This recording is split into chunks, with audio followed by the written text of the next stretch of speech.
Ya, namanya juga serial televisi. Semuanya memang harus diukur dengan rating. Walaupun seperti yang kita yakini bahwa rating penonton bukanlah gambaran kualitas suatu acara. Maka dari itu dalam list kali ini, kita tidak akan bicara mengenai baik atau buruknya suatu serial Sentai yang ada di sini.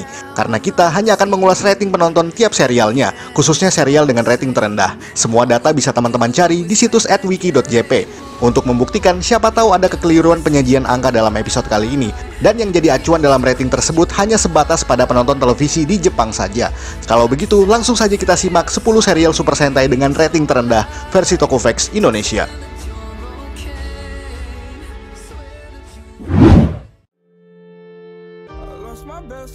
Gekiso Sentai K-Ranger. Serial ini sejatinya merupakan Sentai parodi untuk Kosoku Sentai Turbo Ranger yang disiarkan 8 tahun sebelumnya dengan tema serupa yakni otomobil, namun kali ini mengutamakan komedi sebagai inti dari season ini. Banyak plot menggelitik yang jarang kita temui di Super Sentai sebelumnya. Maka dari itu, segala keceriaan dan tawa ngakak memang lekat dengan serial ini. K-Ranger jadi revolusioner sekaligus inspirasi bagi Sentai lainnya di kemudian hari. Tapi K-Ranger nyatanya hanya mampu meraih total viewership sebesar 4,8% dari seluruh penonton di Jepang. Episode dengan rating tertinggi ada pada episode kelima, yakni saat K-Ranger mulai melakukan gatai atau fusion menjadi RV Robo. Episode ini pun meraih rating sebanyak 6,7%, sementara angka terendah ada di episode ke-25, yang kali ini hanya meraih 1,4% saja. Walaupun angka yang dihasilkan terlihat agak mengecewakan, apalagi fans K-Ranger juga cukup banyak di luar Jepang. Namun kenyataannya, Kyosuke dan kawan-kawan bisa menjadi penyelamat Super Sentai dari keterpurukan yang terjadi setahun sebelumnya. Dan jawabannya ada pada segmen selanjutnya.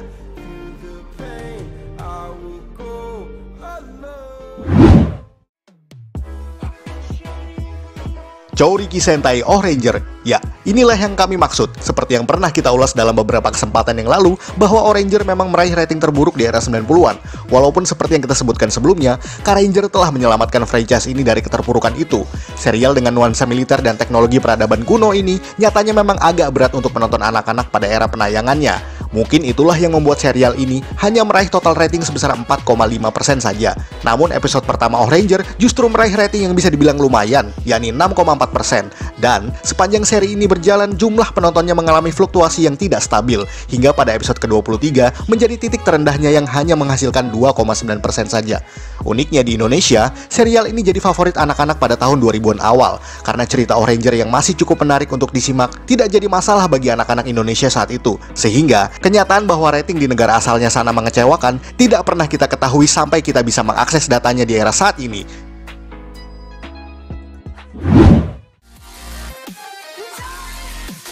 Tokume Sentai Go Busters masuk ke era Neo Heisei. Kali ini ada pada serial versi asli dari Power Rangers Beast Morphers. Tokume Sentai Go Busters sendiri tayang pada tahun 2012 setelah berakhirnya Kaizoku Sentai Gokaiger yang merupakan season anniversary Super Sentai.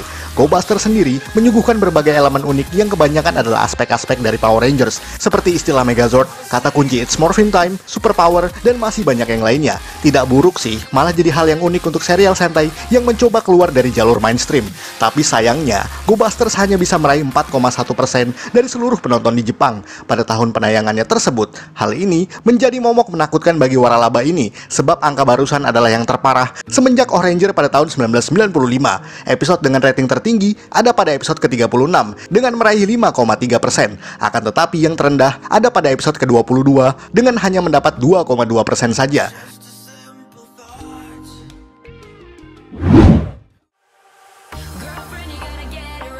Gyuden Sentai Kyoruger berlanjut ke tahun 2013. Serial ini menjadi season dinosaurus ketiga dalam Super Sentai series setelah Zyuranger pada tahun 1992 dan juga Aba Ranger pada tahun 2003. Banyak pro dan kontra yang berdatangan dari netizen saat itu karena menganggap tema dinosaurus sudah terlalu sering untuk disuguhkan. Akan tetapi, mungkin pihak produksi punya pemikiran lain yang menjadi alasan mengapa Kyoruger harus ada. Namun apapun alasannya, kenyataan yang terjadi mungkin tidak sesuai harapan. Jika Go Busters masih bisa meraih rating kepala 4, Kyoruger justru mengalami penyusutan jika dibandingkan dengan pendahulunya tadi, yakni hanya meraih 3,9% dari seluruh viewership di Jepang. Walaupun sepanjang seri ini berjalan mengalami fluktuasi yang cukup signifikan, rating terendah ada di episode ke-24 dengan hanya meraih 2,3% saja. Sementara untuk episode dengan rating tertinggi ada pada episode ke-33 dengan meraih 5,3%. Berbagai macam spekulasi fans bermunculan mengenai apa yang membuat serial ini justru terpuruk dalam segi viewership. Salah satunya adalah kejenuhan penonton akan tema dinosaurus tadi. Namun itu masih berupa opini yang ada di jagat maya. Alasan asli mengapa rating Kyoryuger anjlok mungkin memang agak susah untuk ditelusuri dari sudut pandang ini.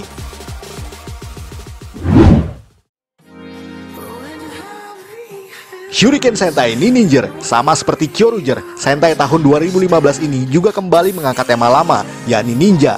Dan seperti yang kita semua ketahui, bahwa sudah ada dua Sentai ninja yang sukses di pasaran sebelumnya, yakni Kaku Ranger pada tahun 1994 dan Hurricaneger pada tahun 2002. Dan nampaknya Toei Company masih ingin mengulang kesuksesan berdasarkan dua Sentai ninja pendahulunya tersebut.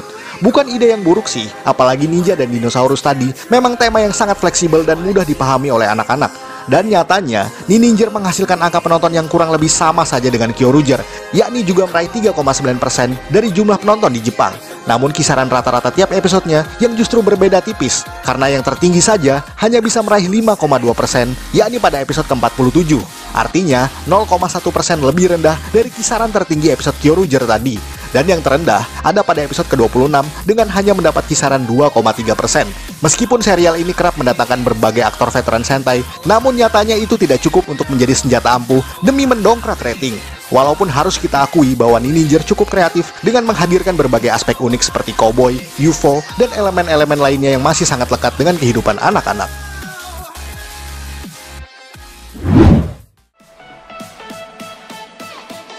Resa Sentai Tokyoger, Sentai tahun 2014 ini memang menyuguhkan tema unik, yakni kereta api, sebuah tema yang dekat dengan kehidupan anak-anak di Jepang. Bahkan serial yang tayang setelah Kyoryuger ini sempat digadang-gadang bisa menjadi penyelamat Super Sentai series dari keterpurukan yang ada. Dengan menyuguhkan elemen imajinasi, pelangi, dan hal-hal trivia lainnya, Tokyoger sebenarnya masih mampu memberikan tawa bagi penonton anak-anak di negeri Sakura tersebut. Sayangnya, meskipun besar harapan kita semua akan hasil yang dinanti, nyatanya Tokyoger hanya mampu menghasilkan viewership sebesar 3,8%, yang artinya sedikit lebih rendah daripada Kyoryuger. Akan tetapi, di episode ke-13 dan 17 bisa dibilang agak memuaskan, sebab bisa menghasilkan total 5,4% dari seluruh viewership saat itu. Namun yang terendah ada pada episode ke-26 dengan hanya mendapat angka sebesar 2,6%.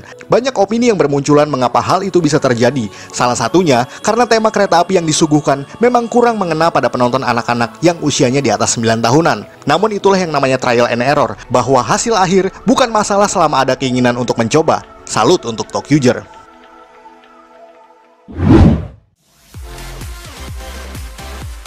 Dobutsu Sentai Zyuohger, Sentai yang tayang pada 2016 ini merupakan anniversary ke-40 bagi waralaba ini. Dan seperti yang kita ketahui, Zyuohger memang menyajikan tema lama, yakni hewan, yang tentunya sudah sangat sering kita saksikan.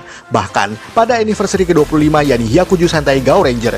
Namun Zyuohger ingin mencoba lagi tema tersebut dengan kombinasi mainan kubus yang lebih simpel. Akan tetapi hal barusan juga tak jarang menimbulkan kesan yang beragam, terutama bagi penonton di luar Jepang. Dan nyatanya, di Jepang sendiri pun Sentai ini hanya bisa menghasilkan total viewership sebanyak 3,4% saja, yang artinya jauh lebih kecil daripada season-season sebelumnya. Namun yang tertinggi ada pada episode keempat yang meraih angka 5,1%. Dan seperti yang sudah-sudah, Zyuohger mengalami fluktuasi angka sepanjang season ini berjalan. Dan yang terparah ada pada episode ke-27 dengan hanya meraih angka 2,1%.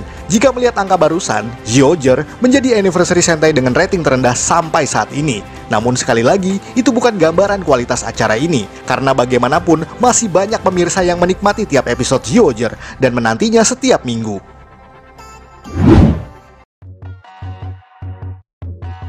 Kaito Sentai Lupin Ranger versus Keisatsu Sentai Pato Ranger. Sentai bertema konfrontasi antara pencuri misterius dan kepolisian ini juga sebenarnya cukup unik dan agak jarang ada di Super Sentai series, karena menggunakan dua judul berbeda dalam satu season. Apalagi persaingan antara keduanya menjadi plot yang cukup menarik untuk disaksikan. Mungkin agak dark untuk penonton anak-anak, tapi misteri yang selalu timbul di tiap episode memberikan rasa penasaran bagi fans Super Sentai.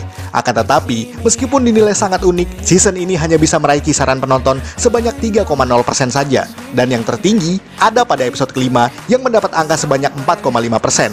Akan tetapi kisaran terendah ada pada episode ke-26 dengan hanya mendapat 1,8% saja. Entah apa yang membuat serial ini menjadi kurang mendapat perhatian dari anak-anak di Jepang. Meskipun kisah-kisah pencuri ala Arsène Lupin dan pemecahan kasus oleh detektif sangat melekat bagi dunia hiburan di Jepang. Mungkin karena era saat ini pilihan hiburan juga semakin beragam seperti internet misalnya, di mana keberadaannya bisa menggeser popularitas acara televisi, dan itu bisa terjadi di mana saja.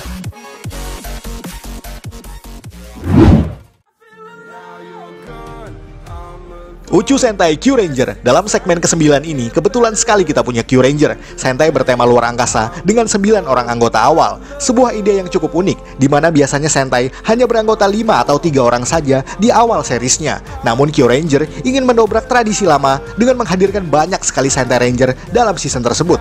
Bahkan jumlahnya bertambah seiring episode berjalan dengan total 12 anggota Kyuranger. Sebuah keunikan yang jarang ada dalam waralaba ini. Akan tetapi, bagaimanapun juga rating penonton masih menjadi ukuran kesuksesan bagi rumah produksinya. Kyuranger hanya bisa meraih angka total yakni sebanyak 3,0%, sama seperti sequelnya yakni Lupin Ranger vs Pato Ranger tadi.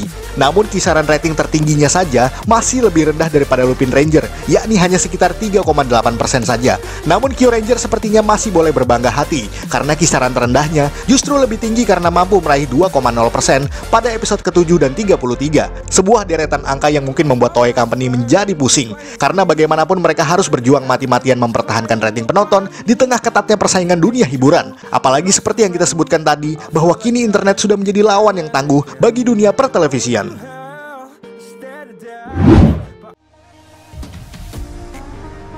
Kisiryu Sentai Ryusoulger, dan yang terakhir datang dari season dinosaurus keempat dalam Super Sentai Series. Ya, tema ini lagi-lagi ditampilkan dengan gabungan nuansa ksatria abad pertengahan. Dan seperti yang teman-teman tahu, Zyuranger pun sudah melakukan hal serupa pada tahun 1992. Jadi ksatria dan dinosaurus mungkin bukan hal baru bagi penonton Super Sentai. Akan tetapi, karena menganggap pangsa pasar kini sudah berubah, seiring bergantinya generasi anak-anak, Ryusoulger masih percaya diri untuk bisa mengambil alih perhatian penonton kepada serial ini. Dan kenyataannya rasa percaya diri saja mungkin tidak cukup untuk bisa mendapatkan jumlah penonton yang diinginkan. Karena Ryusoulger hanya mampu meraih 2,6% dari seluruh viewership di Jepang. Bahkan rating tertinggi ada pada episode ke-7 yang hanya meraih 3,7%. Angka itu cukup memprihatinkan, sebab Kyoruger saja masih bisa meraih 3,9% sebagai total rata-ratanya. Namun yang terendah ada pada episode ke-22 dengan hanya mampu mendapat 1,4% dari seluruh viewershipnya. Entah karena penonton sudah mulai jenuh dengan suguhan dinosaurus yang terlalu sering diulang, atau memang anak-anak sudah kehilangan minat untuk menonton televisi. Yang jelas ke depannya harus ada solusi baru agar segala permasalahan ini bisa diatasi. Karena Tokuvex Indonesia percaya bahwa banyak orang-orang kreatif di balik layar sana yang bisa melawan tantangan zaman dengan berbagai ide jeniusnya. Sekian ulasan dari Tokuvex Indonesia. Jika Anda suka dengan video ini, silakan like dan share ke media sosial Anda. Jangan lupa berikan komentar dan juga subscribe. Akhir kata, salam Tokuvex Indonesia.